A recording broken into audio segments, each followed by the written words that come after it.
Hello and welcome to week 1 of 2022. Happy New Year, and here are, as ever, another 7 curious, interesting things I saw last week. So let's crack on. First one is human stem cells or human brain cells playing Pong. So what scientists, this is at Cortical Labs, and they've coined a term which is organoid. So these are organic processing chips, I guess, or will be of the future. So they've taken human stem cells, laid them out, and then what they can do is they can measure the output of these and convert that into movement on screen. So the way this is working, it actually uses what's called the free energy principle. So what the brain wants to do is make things simpler. So if it doesn't understand something, next time it sees it, it will try and create shortcuts or try and make it more efficient. So when it loses a game of Pong, it basically gets a little bit of noise that it doesn't quite understand, and therefore next time it's going to try and reduce that. So next time it will try and not lose, i.e. that's called winning, which is another way of saying playing game of Pong to win. So that's what it's doing here. It's learned how to move the bat so it doesn't receive that awkward noise that it doesn't like. So that's kind of interesting. So whilst a lot of researchers are using sort of AI and machine learning to try and imitate the brain, actually the next step might be just to use the brain in chips itself and use it direct. So there you go. Organoids, everybody, 2022. Illusion of the year, this happens every December. So this is the winner. This is called the Phantom Queen. So what you're seeing here is actually, although you can see the white queen moving, it's being hidden by this what's called anamorphic camouflage box. So it's anamorphic camouflage. Basically it means you just draw slightly wonky shapes that match your perspective.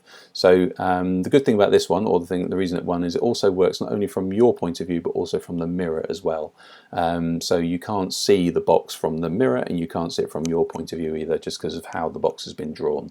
So that's very interesting. Check out illusionoftheyear.com if you want to see the runners-up, because there's some really quite spectacular ones in there as well. But just thought I usually check in on the illusion of the year, and there you go, the Phantom Queen.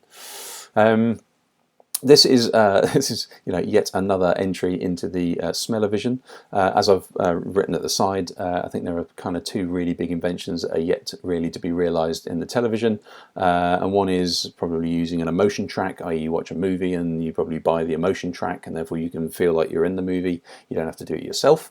And the second one is smell-o-vision. Now clearly this has been the holy grail for a long time, and there have been many attempts at it. This is just another one, uses a slightly different approach. Usually they are kind of you try and stimulate some sort of sense on your tongue, whereas what this one does is it tracks the actual content on the screen. So it knows, for instance, you've chosen a pizza, and then if you click or you lick, quite literally, on the basil or whatever that is, it will release a smell, a pre-made smell out of some of the aerosol cans at the top of the pizza, and you can then go, oh, that smells of cheese and tomatoes and basil, for instance, only because it's already got them at the top. So there you go. So I thought it was just a really interesting kind of step up on this one, where they've used, also because they used a false tongue, very COVID friendly. But basically, yeah, I thought it was just an interesting one on this one. But there you go, another chance at smell-o-vision. That's how we're doing it these days.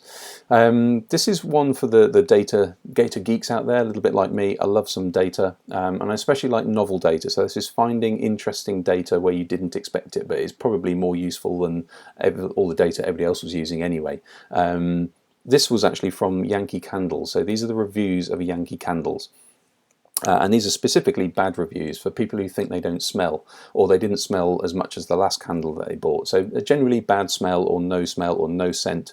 If you track all of those bad reviews for smelly candles, when you see the peak, that actually matches the peak of COVID as well in the US at least. So what I thought was really interesting is clearly one of the symptoms of COVID is a lack of smell, lack of taste. So therefore that would clearly mean people would be reviewing candles badly. So I thought it was really interesting about novel data sets, especially with something like COVID. We should be looking in interesting places to try and find where the next outbreak might be, or at least evidence of previous outbreaks might be hidden in these quite interesting data sets. So there you go. It's quite interesting. There's a really nice article about it as well. Also, not only do we have the illusion of the year, we also have the worst companies of the year. This was actually from Finance or Yahoo Finance. Really interesting article, so go and check it out. Probably won't come as any surprise, but Facebook were voted the worst company. Now this is based on quite a few factors, reputation being one of them, and actions, etc., etc. So Facebook have had a pretty rough year, and pretty much deserve that. But who came second? Well, Alibaba came second, AT&T were third, Nikolai, the electric car manufacturers, came fourth. Obviously Tesla, another electric car manufacturer, and also with a slightly let's say enigmatic leader, came fifth, and Robinhood, who were part of the who's it there? The GameStop short selling scandal during the summer, where they basically pulled the rug on lots of private investors, etc., etc. So there you go. Those are the worst companies, unfortunately. If you are one of those, better luck next year. You know what to do probably. And by the way, Microsoft won the best company of the year as well. So well done, Microsoft. Some really interesting research about haptics. Again, a little bit like I was talking about the smell-o-vision. This is really, when you go into VR or the metaverse, this is the one thing we're really waiting for, other than probably free movement and those kind of treadmills that go in any direction.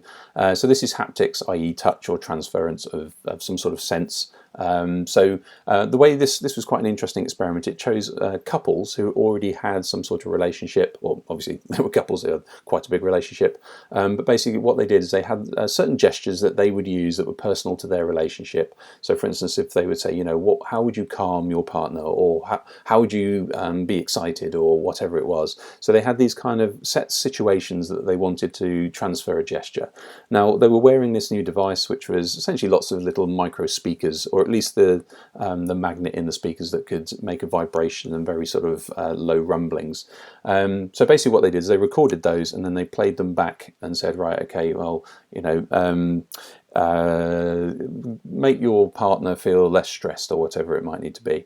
Now it turns out nearly 80% of the people could not tell the difference between the haptic device and their partner. So it was quite interesting that now this kind of sense of touch is almost becoming replicable using machines and devices. But what I thought was the second most interesting thing was all about what they call gesture emoji.